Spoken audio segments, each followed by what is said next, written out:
When you think of comic book heroes, who do you think about? Superman, Spider-Man, maybe Batman? Asaf Hanuka's superheroes were child soldiers in Burma.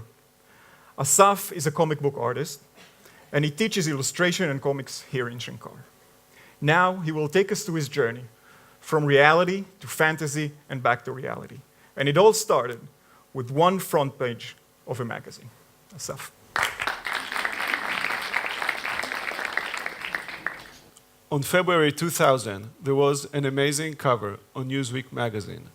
It was the story of Johnny and Luther Hadoo, twins who led God's Army, a military guerrilla group in Burma in the late 90s. It's hard to believe, but these kids were able to defeat the Burmese army with just a handful of stolen rifles. And so people started believing that they have an army of ghost soldiers and that they can speak with the gods. People really believed that they possessed superpowers. These twins do not possess any powers. I know it for a fact because it's my brother, Tomer, and myself. We grew up in Israel in the early 80s in a place called Kiryat Ono, and we were lucky to have a safe childhood. It was so safe, it was sometimes even boring. And there was no danger, but there was nothing much to do except one thing which we loved, and that is comics. And more specifically, superhero American comics, which we read obsessively over and over again, to the point that we started thinking that we will become superheroes. Eventually, instead, we both became illustrators and comics artists, which is as far as you can get from being a hero.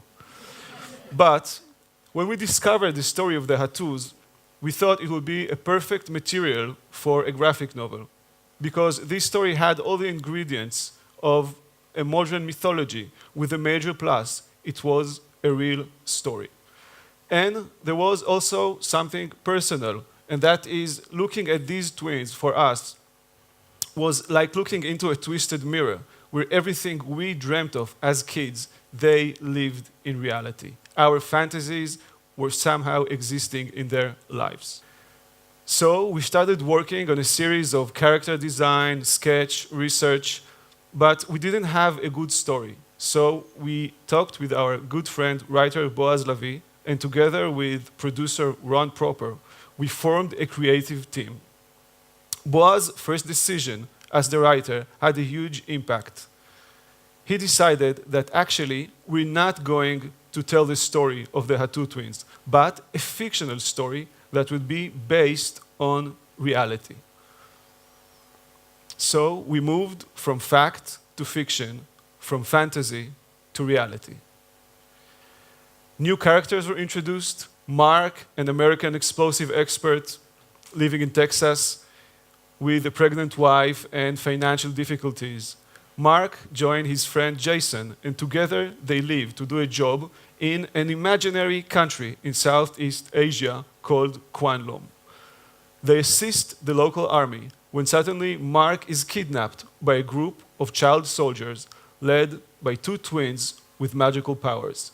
In our story, these twins are called the Divine. The Divine, intent on forcing a major showdown between their ancient magic and against the military. So, why was this change in the story so important? It was important because it was the first time that we were able to introduce some of our own reality into the fantasy of the story. We started with a story about kids in the jungle with magical powers and ended up telling a story about a guy who was freaking out about becoming a father and running into the jungle to have last adventure. I think that all of the team members, we're all in our 40s and we have young children, so we all know this crisis where at some point you just have to let go of your childhood dreams in order to become a responsible adult.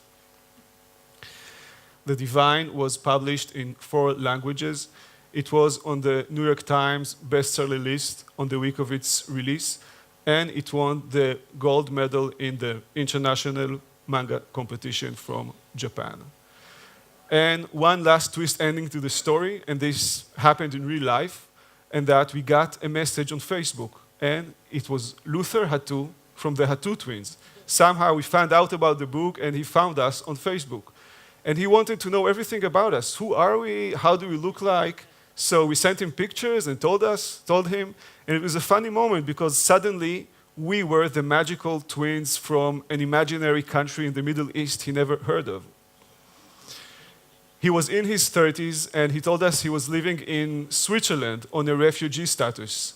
Years ago, God's army was captured in Thailand. All members were executed because they were labeled a terrorist organization, except for the brothers Johnny and Luther. They were spared because they became, by that time, a national symbol. Luther told us that he plans to go back to Burma and reunite with Johnny, and that he will never give up on fighting. So after this chat with Luther on Facebook, I felt a bit confused and uncomfortable. Were we in any way benefiting from these people's distress? Because we did use their faces in a comic book, which is a commercial product.